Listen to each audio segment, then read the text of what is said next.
Welcome back mga mandirigma. So on today's video, gagawa tayo ng Christmas edition Chika Chika. So, gagawa tayo nitong crocheted star shape na Christmas decor, of course. So, yung gagamitin na nating stitch dito is single crochet. So, mga kailangan natin ay, syempre, ang hook. Ang gagamitin kong hook is 3mm hook.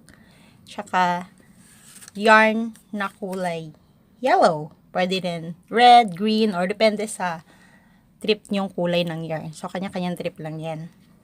So, itong yarn na to ay binili ko sa Daiso. So, ito yung number 6. At pwede mo siyang gamitin sa hook na 3mm to 3.5. So, 3mm na yung gagamitin ko. And of course, yung paborito natin gunting. Ako lang yata may paborito dyan. So anyway, simulan na natin ang paggawa ng ating star ng Pasko. Okay? So, una, kuha tayo ng yarn, syempre. Then, gagawa tayo ng magic ring. So, dito tayo magsisimula sa center. So, magic ring. Alam niyo na yan kung paano gawin. Okay? So, kung hindi nyo alam kung paano gawin yung magic ring, meron akong videos kung paano gumawa ng mga basic na stitch ng pag-crochet. So, una, chain tayo ng isa, then gagawa tayo ng single crochet 6 na beses dito sa ating magic ring. Ito yung una. Yung pangalawa, oops, ayaw niya. Okay, pangatlo, apat. Teka lang, hilain natin to. 5. At yung pang-6. Then, hilain natin tong end na part or yung yung last part or yung tail ng ating yarn. Then, slip stitch dito sa ating first loop. Kung magpapa-slip stitch siya. Ayan. So, next natin gagawin is maglalagay tayo ng 2 single crochet sa every loop. So, bali magkakaroon tayo ng 12 single crochet after ng ating second round. So, gagawin natin, i-weave na natin itong tail end para hindi na natin siya i-weave later. Okay? So, gawin natin, lagay natin siya dyan. Ganyan. Diba nakaganyan siya? Okay. Chain tayo ng isa. Then, 2 single crochet sa ating first loop.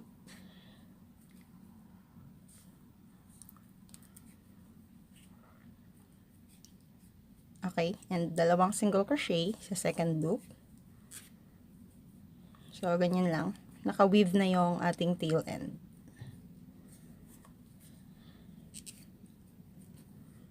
Third loop, 2 single crochet ulit.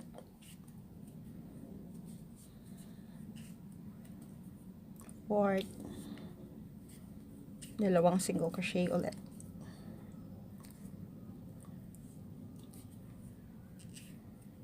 Ayan.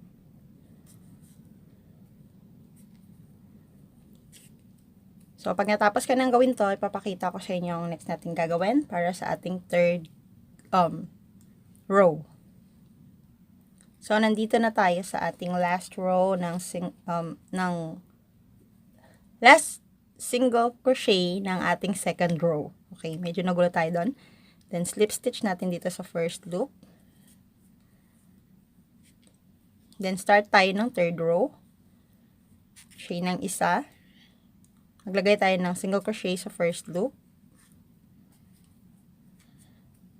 Then, 2 single crochet sa second loop or increase.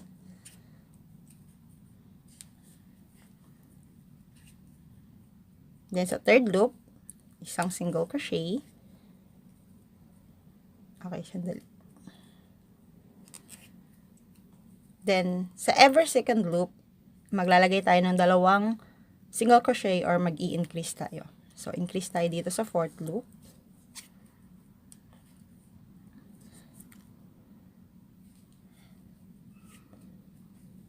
Ganyan. So, babalikan ko kayo pag natapos ko nang gawin yung ating third row. So, natapos ko nang gawin yung ating third row. So, slip stitch tayo sa ating first loop.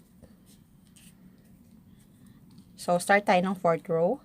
Chain tayo ng isa. Then, maglalagay tayo ng increase sa every third loop. So, single crochet, isang single crochet sa ating first loop, isang single crochet sa ating second loop, at maglalagay tayo ng dalawang single crochet sa ating third loop. So, ganyan lang. Every third loop, mag-i-increase tayo. Isa, dalawa, at yung third, lagay tayo ng dalawa. So, pag natapos ko nang gawin yung ating fourth row, babalikan ko kayo para sa start ng ating fifth row. So, tapos ko nang gawin yung ating fourth row, start tayo sa ating panglimang row, chain tayo ng isa, and maglalagay tayo ng, okay, kaya mo yan, maglalagay tayo ng increase sa every fourth loops, okay? Ito yung third, at ito yung fourth loop. So, maglalagay tayo dyan ng dalawang single crochet. So, ganun lang ulit. Every fourth loops, mag-i-increase tayo. Then, after nun, start tayo ng last row. Then, magsisimula na tayo ng ating, ano tawag dito? Yung kanyang kamay at paa at ulo. So, para sa ating last row, chain tayo ng isa. Then, maglalagay tayo ng increase or dalawang single crochet sa every fifth loop or sa kada panglimang loop. Okay? 1, 2. Ito na yung pangatlo. Pang-apat. And yung ating increase na part. So, ganyan lang ulit. Then, gawin lang natin yan hanggang makarating tayo dito sa last part. Then, slip stitch. And, yun na nga, magsa-start na tayo ng ganitong part. Matawag dito? Race. Sige lang. Kung alam nyo yung tawag dito, comment nyo. Hindi ko alam. So, yan na yung ating, yung center part ng ating star. So, magsa-start na tayo ng, okay. Sige, pagbigyan nyo na ako ng race. Parang ganon. Yung ulo. Ano tawag dito? Yan mo na. So, anong gagawin natin is, chain tayo ng isa, then maglalagay tayo ng single crochet sa pitong loops. Okay, ito yung una, pangalawa, pangatlo, apat, 5, 6, at yung last. Ito yung pang-pito. Then, balik rin natin yung ating ginawa. Ganyan. Chain ng isa. Then, maglalagay ulit tayo ng 7 na single crochet dito sa ating nilagay na single crochet ulit. 1, 2, 3, 4, 5, 6, at yung last 7. Then, oops, natanggal pa.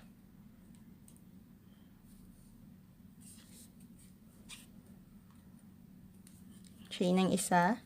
Balik rin ulit natin ating ginawa. Next. Gaya tayo ng single crochet sa dalawang loop.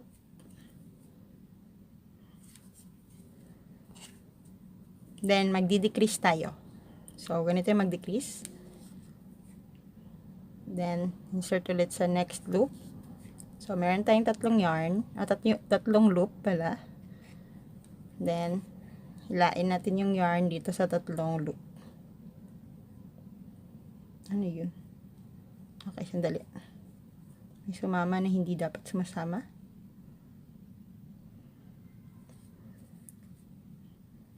Insert yung hook, kuha ng yarn, hilain. Insert yung hook, kuha ng yarn, hilain. Then, kuha ng yarn, hilain sa tatlong loop. Yun yung ating decrease. Then, maglalagay tayo ng single crochet dito sa natitira nating tatlong loop.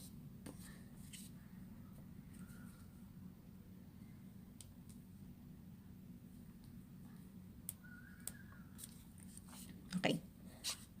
Then, chain ng isa. Baliktarin yung ginawa. Then, maglalagay tayo ulit ng ng single crochet sa dalawang loop. Then, magdi-decrease ulit tayo.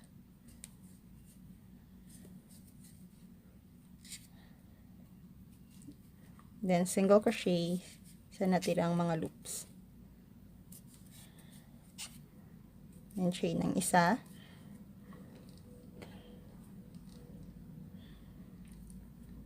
Then, single crochet sa first loop.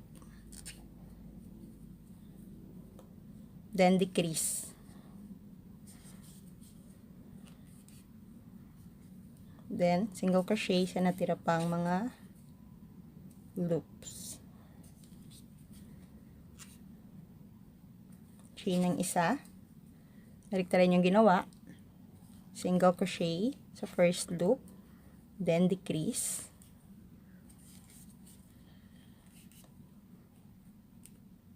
Okay.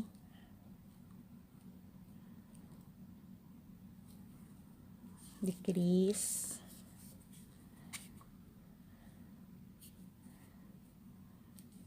Then, last, tayo ng single crochet. Then, chain ng isa. Baliktarin yung ginawa. Then, single crochet sa first loop.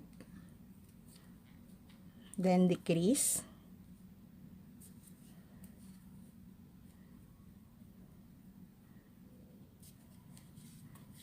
So, meron na lang tayo natirang dalawang loops.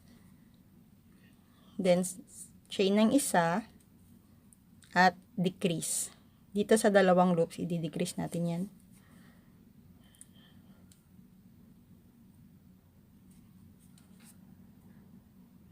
Okay. Then, chain ng isa at maglagay tayo ng single crochet dito sa ating isang loop. Chain ng isa at cut. So, ganyan lang. So, ganito din yung gagawin natin dito sa bawat side. Mag-start tayo dito sa ating next loop, which is ito.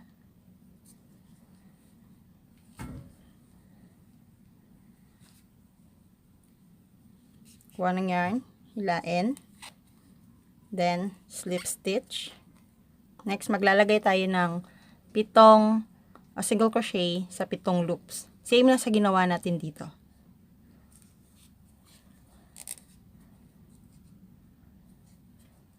So, ganyan lang. Then, after nun, gawin nyo to hanggang makarating tayo dito sa ating third na race. Kung race ba talagang tawag dyan. Then, pag natapos ko nang gawin yung ating pangatlong race, papakita ko sa inyo susunod na gagawin. Itong ating tatlong race niya. Race. Okay. So, next, insert natin yung hook dito sa second loop. Bali, tawag dito. Yes. Ano tawag doon? Basta, wag natin ilalagay dito sa ating first loop. Kasi dito sa first two, nilagay natin dito sa next loop. Same din dito. Next loop. So, dito naman, leave natin tong isang loop. Then, insert natin dito sa ating second loop yung ating hook. Then, kuha ng yarn. And, hilain. Slip stitch. So, yun lang. Uulitin lang natin gawin yung ating ginawa yung ginawa natin dito sa first 3. Then, same din dito. Dito sa last na race, gawin na natin dito sa, same sa dito sa first. Di na tayo mag-leave ng isang chain. Ng isang loop pala. Ito na yun lang. Finish na star. So, ayan. So, pwede niya siyang gawing design sa, lagay sa Christmas tree, sa bintana.